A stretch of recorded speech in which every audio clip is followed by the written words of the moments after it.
এই যে ভাই, আপনি পাহাড়ি নাকি উপজাতি নাকি নৃগোষ্ঠী? আপনি কিছুই নন।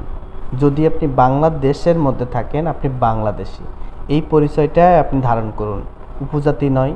আপনি পাহাড় থেকে নিচে আসলে যেমন আপনাকে কেউ বলে না যে আপনি পাহাড়ি, ঠিক তেমনি এখান থেকে উপরে যেতে যে এসে সেটেলার বাঙালি, এটা কোনো ওয়ার্ড না। Bangladeshi, we are Bangladeshi. So এটাই মাথায় মধ্যে ধারণ করুন।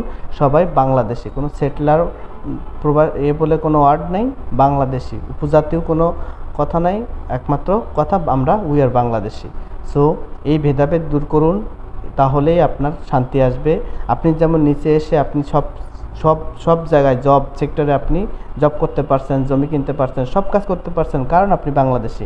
ঠিক সেমভাবে নিচের একজন মানুষ যদি পাহাড়ে যেয়ে জমি কিনতে চায়, বাধা নয়, কারণ সে বাংলাদেশি। কারণ আপনারা এটা বাংলাদেশের, আমরা ভাই ব্রাদার।